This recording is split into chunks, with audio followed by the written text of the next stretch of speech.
नमस्कार दोस्तों, physics online classes में आप सभी का स्वागत है। आज हम यहाँ पर कूलॉम का नियम पढ़ेंगे। तो आज हमको यहाँ पर जो पढ़ना है वो टॉपिक कौन सा है बच्चों? कूलॉम का नियम। तो आपको हेडिंग डालनी है कूलॉम का नियम।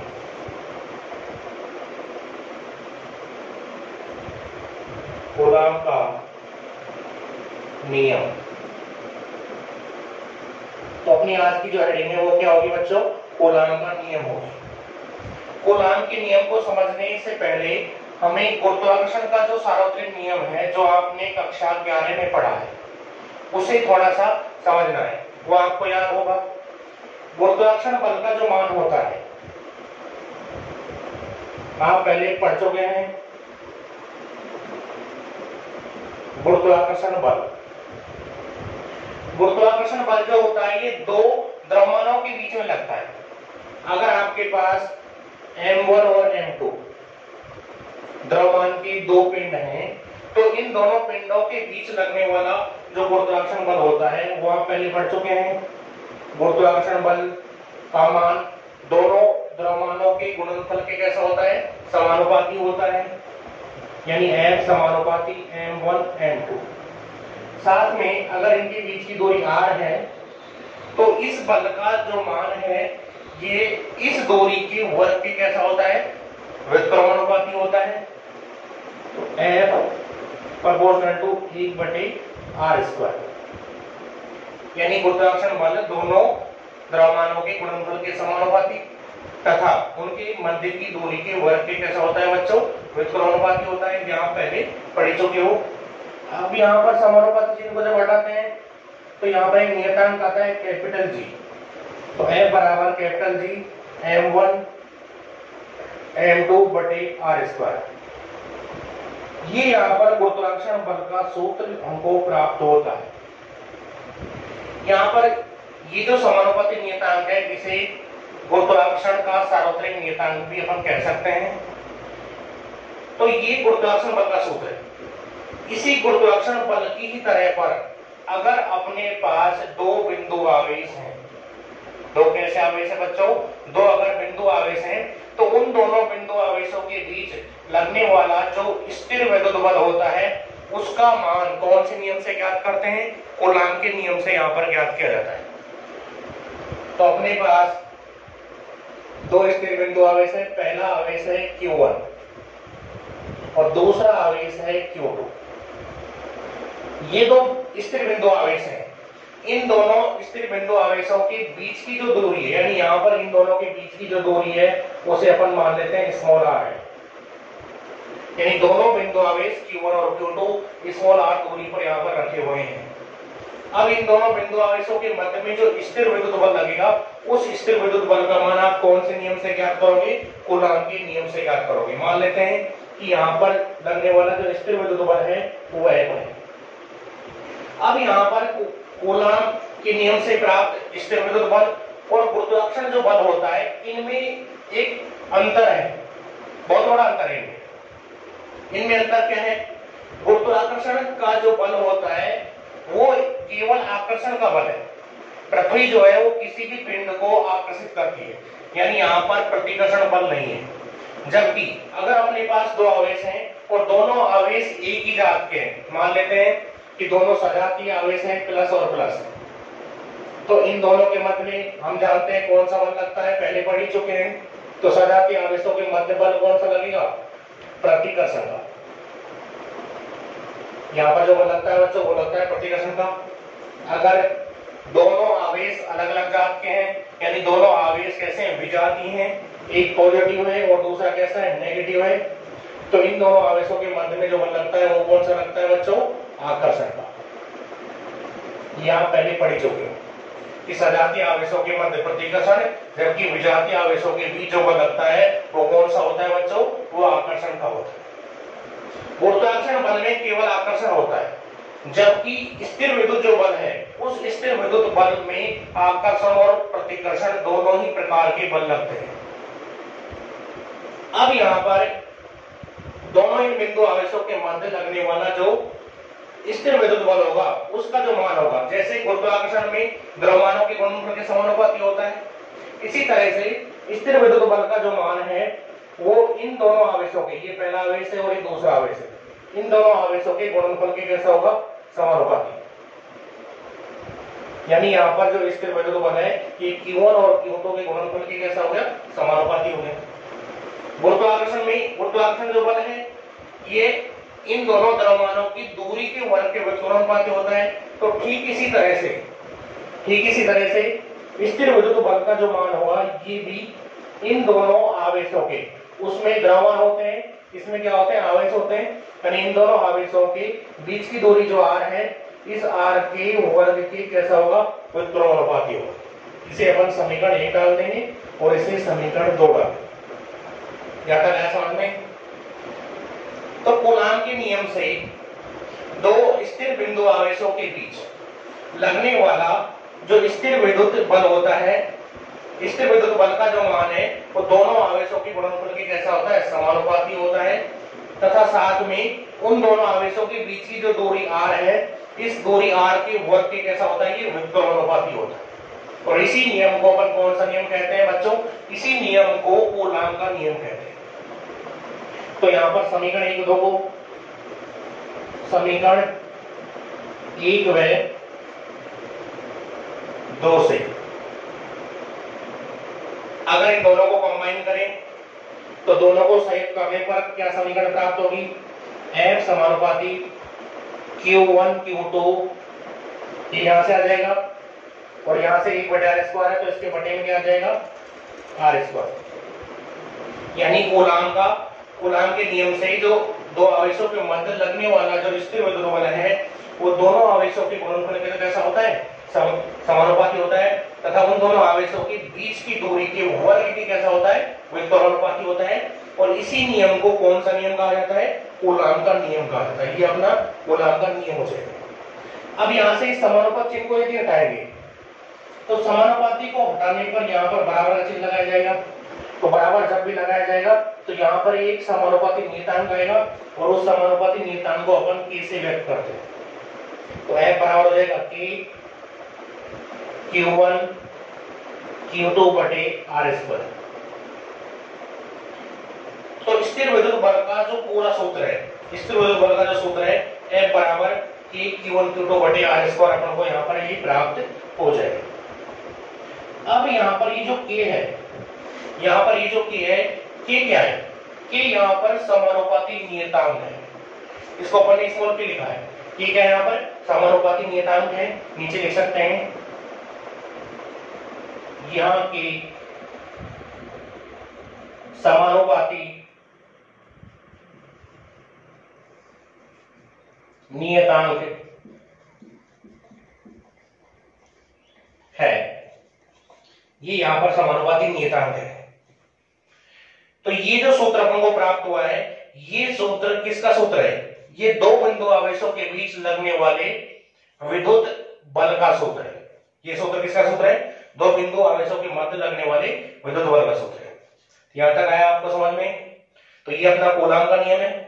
अब यहां पर ये जो बल लगता है, दोनों बिंदु आवेशों के मध्य जो बल लगता है, इस बल की अगर दिशा देखें तो ये जो बल होगा दोनों आवेशों को मिलाने वाली जो रेखा है, यानी एक अपना आवेश यहां रखा है, दूसरा आवेश यहां रखा है, तो इन दोनों आवेशों को मिलाने वाली जो रेखा होगी वो ये वाली रेखा होगी। तो इस रेखा के अनुदिश लगता है, यानी यहां पर जो बल लगेगा वो दोनों आवेश ये हैं, ये Q2 है और ये Q1 है, इनको मिलाने वाली रेखा ये बीच की रेखा है, इस रेखा के अनुदिश यहां पर ही बल लगता है। अब आपको यहां पर कूलाम का जो नियम है वो नोट करना है। मैं कूलाम का नियम बोलूंगा और आप नोट करोगे अपनी रजिस्टर में। ये आप हेडिंग डाल चुके हैं, कूलाम का नियम नोट कीजिए यहां से। ठीक है बच्चों, लिखो दो स्थिर बिंदु आवेशों के बीच लगने वाला स्थिर विद्युत बल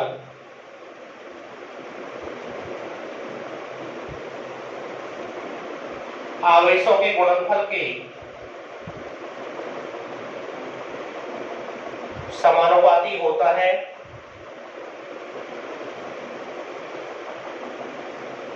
तथा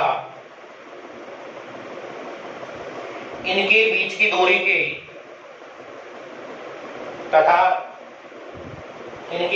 दूरी के वर्ग के व्युत्क्रमानुपाती होता है।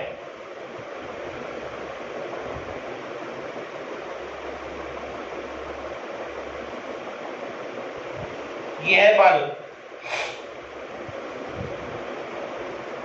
दोनों आवेशों को मिलाने वाली रेखा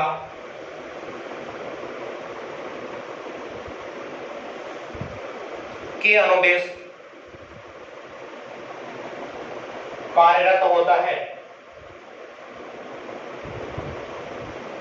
ये अपन ने यहां पर कूलाम का नियम लिखा है। एक बार दोबारा सुनिए, रिपीट करता हूं कि दो आवेशों के मध्य, ये आवेश बिंदु आवेश है, दो बिंदु आवेशों के मध्य लगने वाला जो स्थिर विद्युत बल होता है, ये इन दोनों आवेशों के गुणनफल के कैसा होता है, समानुपाती, यानी F समानुपाती Q1 Q2। Q1 Q2 इन दोनों आवेशों का क्या हो गया, गुणनफल हो गया। तथा इन दोनों आवेशों के बीच की जो दूरी r है, इस दूरी r के वर्ग की कैसा होता है, ये व्युत्क्रमानुपाती होता है, यानी F व्युत्क्रमानुपाती हो जाएगा r स्क्वायर के। उसके बाद में ये अपन ने पूरा नियम लिख दिया है और ये अपना सूत्र प्राप्त होगा कि यहाँ पर क्या है, समानुपाती नियतांक है। इस बल की दिशा अगर देखें तो यहाँ पर बल जो लगता है, दोनों आवेशों के बीच में जो बल लगता है, ये बल आकर्षण का भी हो सकता है, ये बल प्रतिकर्षण का भी हो सकता है। ये जो बल है, ये दोनों आवेशों को मिलाने वाली जो रेखा है उसके अंदर लगता है। मान लेते हैं यहाँ पर, ये यहाँ पर अपने पास Q1 आवेश पॉजिटिव है, Q2 आवेश भी पॉजिटिव है। दोनों आवेश कैसे हैं, धनात्मक अपन ने लिए यहाँ पर। जब दोनों आवेश धनात्मक है तो इन दोनों के मध्य में क्या लगेगा, प्रतिकर्षण का बल लगेगा। तो ये पहला जो आवेश है, इस दूसरे आवेश को, पहला आवेश इस दूसरे आवेश को इधर प्रतिकर्षित करेगा। तो पहले आवेश के कारण दूसरे आवेश पर लगने वाला जो बल होगा, वो बल हो जाएगा F21। इसकी दिशा इधर हो जाएगी, यहां से इधर की ओर। ये आवेश इस आवेश को इधर क्या कर रहा है बच्चों, प्रतिकर्षित कर रहा है, इसलिए F21 इधर लगेगा। दूसरा आवेश इस आवेश को प्रतिकर्षित करेगा, क्योंकि दोनों सजातीय आवेश हैं, तो इस आवेश के कारण इस आवेश पर जो बल लगेगा वो इधर लगेगा और वो बल हो जाएगा F12। F12 क्या है, दूसरे आवेश के कारण पहले आवेश पर लगने वाला बल। तो ये बल की क्या हो जाएगी, दिशा हो जाएगी। आप कूलाम का नियम नोट कर चुके हैं। कूलाम के नियम के नीचे आप इसे ड्रॉ कर लेंगे चित्र को। ये जो अपन ने चित्र ड्रॉ किया है, छोटा सा चित्र है, इस चित्र को इधर की साइड में बना देना।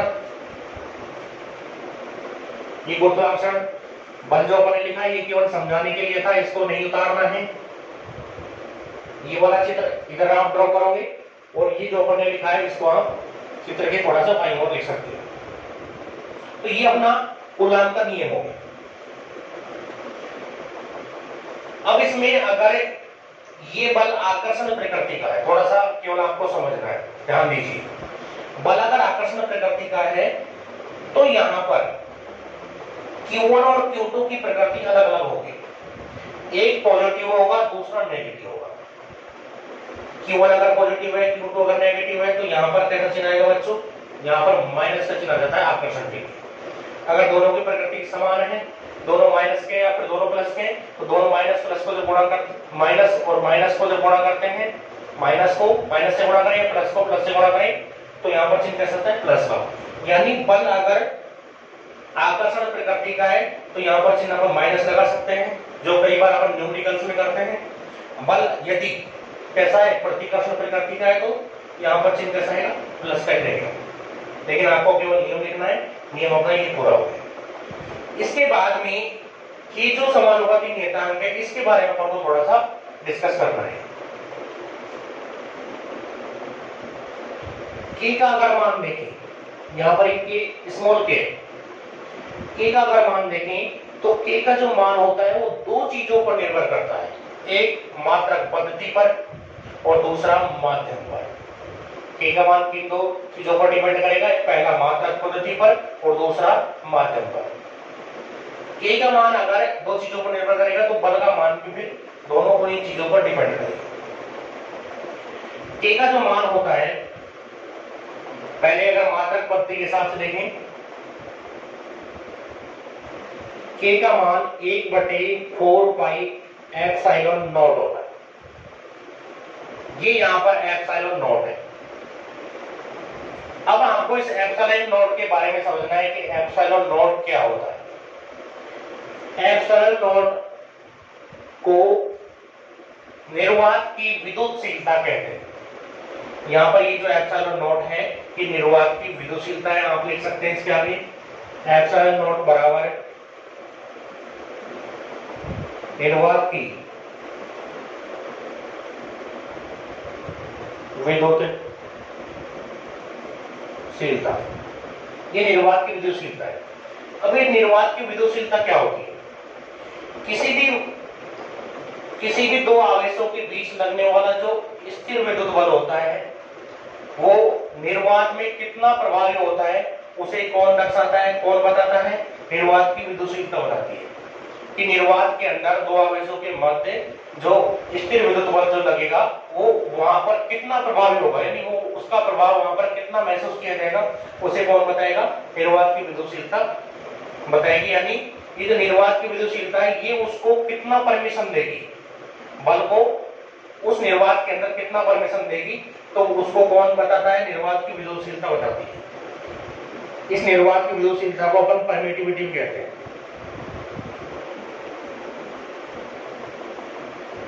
परमिटिविटी इसको बोल सकते हैं क्योंकि निर्वात की जो विद्युतशीलता होती है ये उस बल को परमिशन देती है। ये अपने हिसाब से निर्वात में तो निर्वात के हिसाब से बल लगेगा। अगर किसी माध्यम में अगर रखे हुए हैं दो बिंदु आवेश तो वहां पर उस माध्यम के अकॉर्डिंग बल लगेगा। तो ये निर्वात की क्या होगी बच्चों? विद्युतशीलता होगी। निर्वात की विद्युतशीलता का जो मान है, निर्वात की विद्युतशीलता का जो मान है वो 8.85 गुणा 10 की घात -12 होता है। ये इसका मान है। और इसका मान बताने वाले कौन है?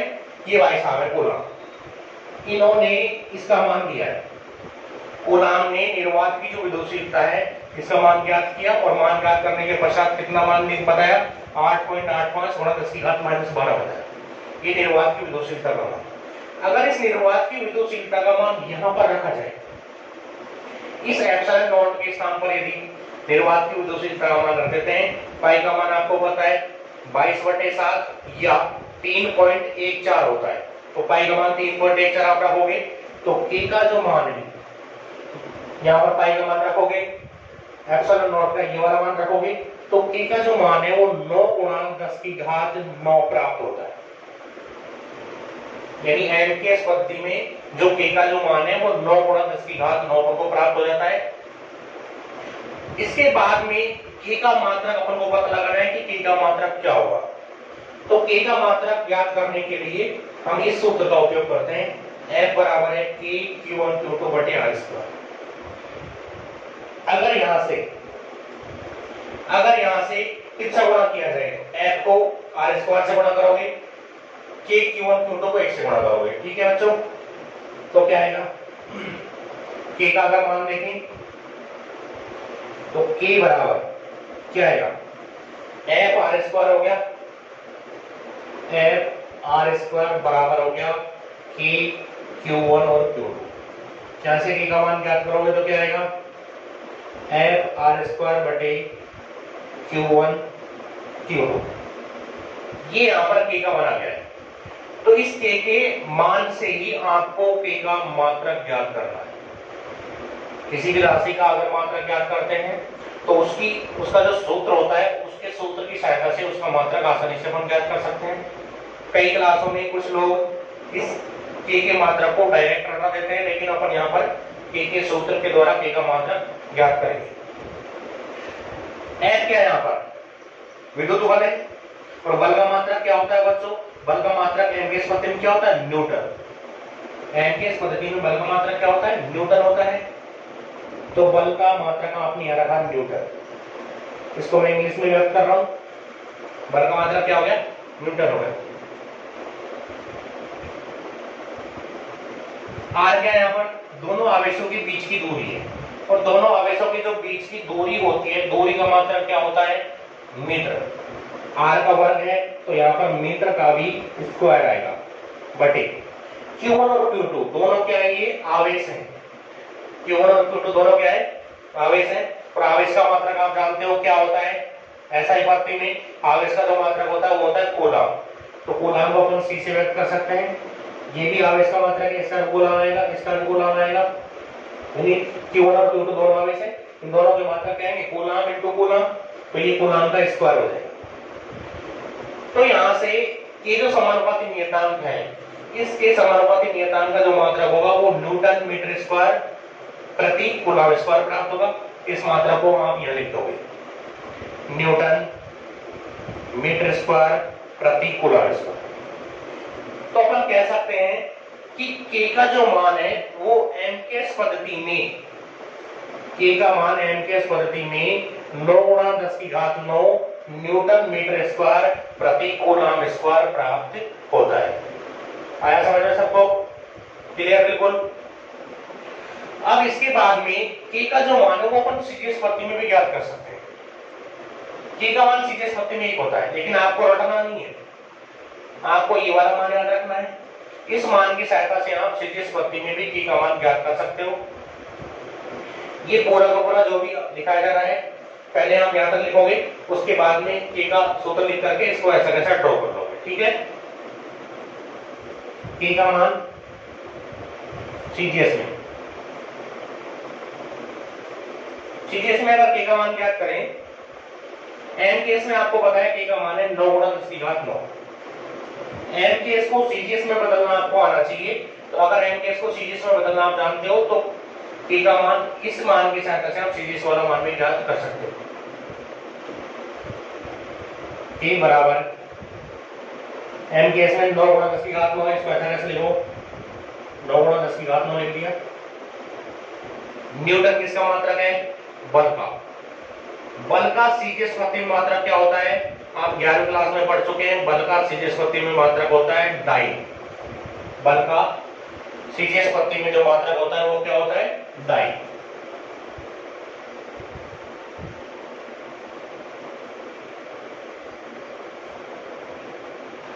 एक न्यूटन जो होता है वो कितने टाइम के बराबर होता है? 1 न्यूटन बराबर होता है 10 की घात 5 डाइन। याद रखना है आपको, 1 न्यूटन किसके बराबर होता है? 10 की घात 5 डाइन के बराबर होता है। तो न्यूटन की जगह पर 10 की घात 5 डाइन रखोगे, गुणा 10 की घात 5 आ गया और डाइन को इधर रख देते। न्यूटन की जगह क्या आ गया? डाइन। ठीक है बच्चों। इसके बाद में क्या है? Metre square. 1 मीटर के अंदर कितने सेंटीमीटर होते हैं? 100 सेंटीमीटर होते हैं। 1 मीटर बराबर 100 सेंटीमीटर होते हैं, या फिर इसको लिख सकते हैं 10 की घात 2 सेंटीमीटर। तो मीटर की जगह पर आपको 10 की घात 2 सेंटीमीटर रखना है। तो मीटर का स्क्वायर है तो 10 की घात 2 का स्क्वायर करोगे 10 की घात 4 आएगा। मीटर की जगह क्या आ जाएगा? Centimetre square. ये 9 हो गया और यहां पर ये सेंटीमीटर स्क्वायर हो गया। बटे का चिन्ह ऐसा कैसा। नीचे है कूलम स्क्वायर। कूलम SI पद्धति का मात्रक है आवेश का। आवेश का सीजीएस पद्धति में मात्रक अपन पहले पढ़ चुके हैं, आपको याद होना चाहिए। सीजीएस पद्धति में आवेश का जो मात्रक होता है वो होता है बच्चों स्टेट कूलम। क्या होता है? स्टेट कूलम होता है। और एक कूलम कितने स्टेट कूलम के बराबर होता है? 3 गुणा 10 की घात 9 स्टेट कूलम होता है। याद रखना है आपको, ठीक है। तो कूलम की जगह पर 3 गुणा 10 की घात 9 रखोगे। कूलम को किस में बदल रहे हो? सीजीएस में। तो 3 गुणा 10 की घात 9 स्टेट कूलम रखना है। तो नीचे सी की जगह क्या आ जाएगा? 3 गुणा 10 की घात 9, सी का स्क्वायर है तो इसका भी स्क्वायर हो जाएगा। कूलम की जगह पर आ जाएगा स्टेट कूलम, इसका स्क्वायर। यहां तक आया सबको समझ में? क्लियर हो गया? तो K बराबर, इसको आगे सॉल्व करेंगे, 9 गुणा 10 की घात 9 गुणा, देखो 10 की घात 5 ही है और 4 ही है। यहां पर आधार सामान्य घातें जुड़ जाती है, जानते हो आप पहले से ही। तो 5 और 4 10 की घात 9 हो गई। इसका वर्ग कर रहे हैं तो 3 का वर्ग हो गया 9, 10 की घात 9 का वर्ग करोगे 10 की घात 18। ऊपर मात्रक है डाइन सेंटीमीटर स्क्वायर, बटे में है स्टेट कूलम स्क्वायर। 9 से 9 कट जाएगा, 9 घात यहाँ पर है 9 ये 18 हो जाएंगी, तो 10 घात 18 से 10 घात 18 कट जाएगा। तो यहां से k का मान जो प्राप्त होगा वो 1 प्राप्त हो जाएगा बच्चों। तो यहां से अपन को k का मान कितना प्राप्त हो जाएगा, 1 प्राप्त हो जाएगा। तो अपन इस तरह से ज्ञात कर सकते हैं कि सीजीएस पद्धति में जो k का मान होता है वो कितना होता है, 1 होता है। तो ये अपन ने सीजीएस पद्धति में k का जो मान है वो 1 ज्ञात कर लिया है। अब इसके बाद में ये आपको पूरा पूरा ऐसा कैसा उतारना है अपने रजिस्टर में, यहां तक उतार लोगे, यहां तक उतारने के बाद में अपन आगे चलेंगे।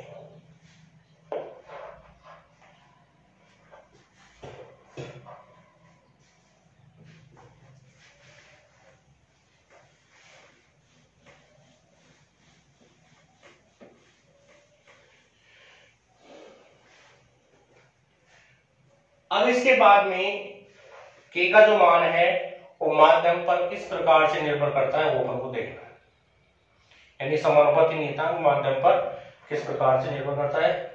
k अगर माध्यम पर निर्भर कर रहा है तो विद्युत बल का मान भी फिर माध्यम पर निर्भर करेगा। निर्वात में अगर विद्युत बल देखेंगे,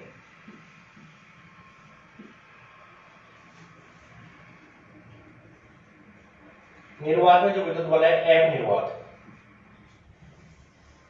इसका जो मान है वो अपन ने सूत्र ड्रॉ किया था, क्या आता है k q1 q2 बटे r स्क्वायर। k का मान क्या होता है, k का मान निर्वात में 1 बटे 4 पाई एप्सिलॉन नॉट, तो k की जगह 1 बटे 4 पाई एप्सिलॉन नॉट रखा, Q1 Q2 बटे R स्क्वायर लिया। एप्सिलॉन नॉट क्या है, निर्वात की विद्युतशीलता, यानी निर्वात उस बल को, उस विद्युत बल को कितना परमिशन देता है वो इसकी विद्युतशीलता है, उसको व्यक्त करेगी विद्युतशीलता। एप्सिलॉन नॉट है निर्वात की विद्युत शीलता, ये निर्वात की विद्युतशीलता होगी। अब अपन को ये ज्ञात करना है कि अगर निर्वात की जगह पर कोई माध्यम हो तो माध्यम में दोनों बिंदु आवेशों के बीच में कितना बल लगेगा, ये अपन को समझना है। तो जब निर्वात में बल ज्ञात करते हैं तो निर्वात में बल का मान आता है 1 बटे 4 pi epsilon not Q1 Q2 बटे R स्क्वायर। किसी माध्यम में अगर बल ज्ञात करेंगे, माध्यम में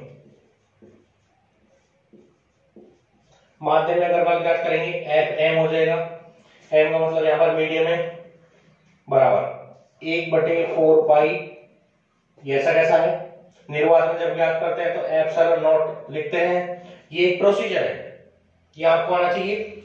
निर्वात में ज्ञात करते हैं तो 1 बटे 4 पाई एप्सिलॉन नॉट लिखते हैं, अगर माध्यम में ज्ञात करेंगे तो 1 बटे 4 पाई एप्सिलॉन m लिख देंगे, Q1 Q2 बटे R स्क्वायर, ऐसा कैसा रहेगा। तो माध्यम में लगने वाला जो बल होगा 1 बटे 4 pi epsilon m Q1 Q2 बटे R स्क्वायर हो जाएगा, ये हो गया माध्यम में। इसके बाद में मैं आपको एक नई चीज सिखाता हूं। अपने पास एक और राशि होती है निरपेक्ष विद्युतशीलता, और निरपेक्ष विद्युतशीलता क्या होती है, निरपेक्ष विद्युतशीलता,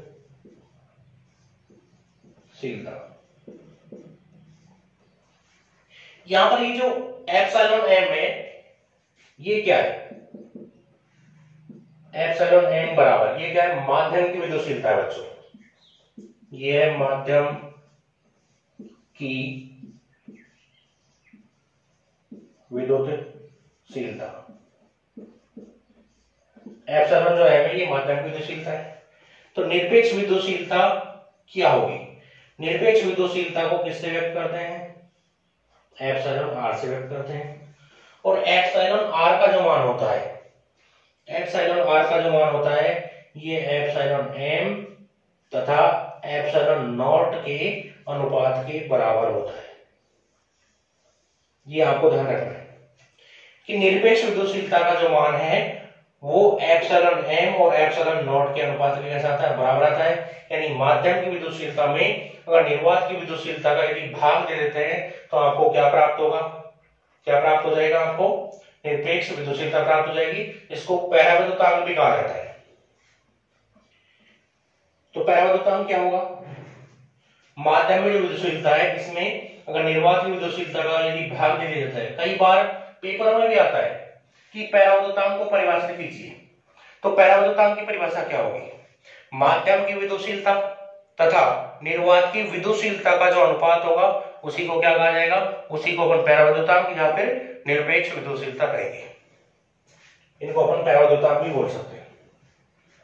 तो ये हो जाएगा माध्यम की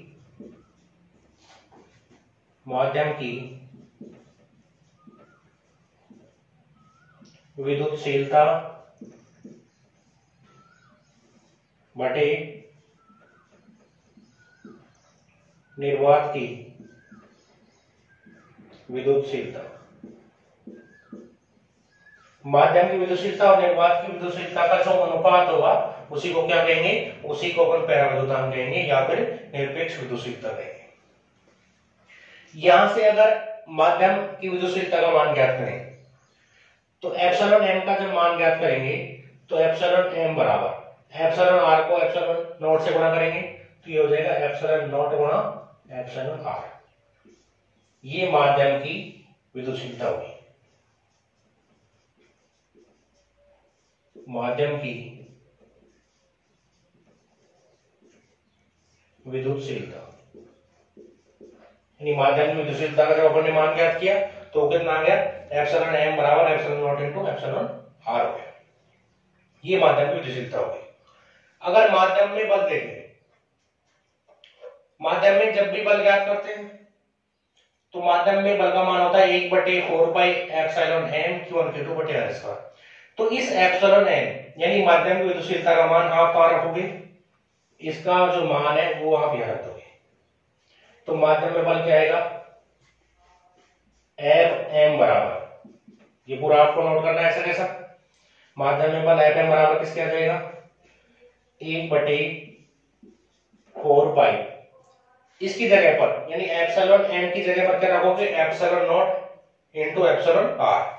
तो इसकी जगह पर आपने रख दिया epsilon naught into epsilon R और Q1 Q2 बटे में आर स्क्वायर। ये यहां पर है, ऐसा कैसे करते हैं। अब यहां आपको थोड़ा समझना है, ध्यान देना है बिल्कुल, जैसे साथ साथ ही क्लियर हो जाएगा कि ये स्टेप कैसे आ रहा है। ये यहां से ये पूरा का पूरा जो है 1/4 पाई एप्सिलॉन नॉट, इसको छोड़ रहे हैं एप्सिलॉन आर को, 1/4 pi epsilon not Q1 Q2 बटे आर स्क्वायर। ये किसका मान है, ये मान निर्वात में बल का मान है, ये वाला मान है 1/4 pi epsilon not Q1 Q2 बटे आर स्क्वायर। ये जो मान है निर्वात में दो बिंदु आवेशों के बीच लगने वाले विद्युत बल का मान है। किसका मान है बच्चों, विद्युत बल का मान है। तो इस पूरे की जगह एप्सिलॉन आर को छोड़ करके इस पूरे की जगह आप निर्वात रख सकते हो। तो माध्यम में जो बल होगा एफ एम, इसका जो मान होगा वो एफ निर्वात बटे में यहां पर क्या है एप्सिलॉन आर है।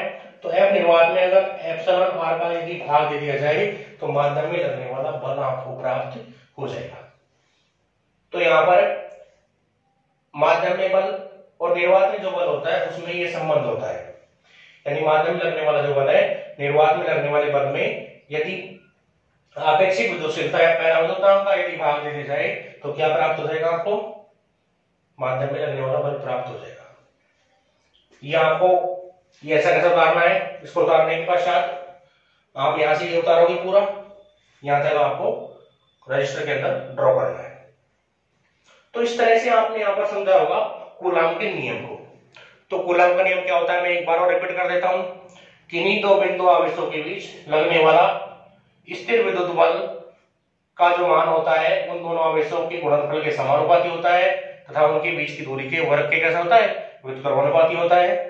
और ये जो बल लगता है दोनों आवेशों को मिलाने वाले रेखा के अनुदिश लगता है, इसको अपन कौन सा नियम कहते हैं, इसको कूलाम का नियम कहते हैं। उसके बाद में हमने कूलाम के नियम का सूत्र ड्रॉ किया था, यह आया था निर्वात के अंदर कूलाम के नियम का सूत्र। फिर कूलाम के नियम के बाद में यहाँ पर के समानुपाती नियतांक का, समानुपाती के नियतांक का मान ज्ञात किया था। एम के स्पत्ति में के का मान आता है 1/4πε0 यानी 9×10⁹ न्यूटन मीटर स्क्वायर प्रति कूलाम स्क्वायर आता है। यहाँ पर ε0 क्या थी, निर्वात की विद्युतशीलता थी, जिसका मान ये है। इसमें ये निर्वात की जो विद्युतशीलता है ε0, इसका जो मात्रक होता है, यहाँ पर अपने मात्रक नहीं लिखा है, मात्रक लिख लेते हैं। निर्वात की विद्युतशीलता ε0 का जो मात्रक होता है ये k के मात्रक का जस्ट अपोजिट होगा, यानी ε0 का जो मात्रक होगा वो k के मात्रक का जस्ट क्या होगा, अपोजिट होगा। k का मात्रक क्या होता है, न्यूटन मीटर स्क्वायर प्रति कूलाम स्क्वायर होता है। तो यहां से ε0 का जो मात्रक आएगा ये कूलाम स्क्वायर ऊपर चला जाएगा, न्यूटन मीटर स्क्वायर नीचे आ जाएगा। तो ε0 का मात्रक होगा क्या होगा, कूलाम स्क्वायर प्रति न्यूटन मीटर स्क्वायर, ये भी लिख लेना साथ। ठीक है बच्चों, तो आज की अपनी ये जो क्लास है कूलाम का जो नियम है वो यहीं पर समाप्त होता है। नेक्स्ट क्लास में हम कूलाम के नियम का सदिश निरूपण पढ़ेंगे। अगर आपको हमारी ये कूलाम के नियम से संबंधित जो वीडियो है कि अगर आपको पसंद आई हो तो आप इस वीडियो को लाइक करें। साथ में अगर आपने हमारा चैनल अभी तक सब्सक्राइब अगर नहीं किया है तो आप हमारे चैनल को सब्सक्राइब करें। धन्यवाद।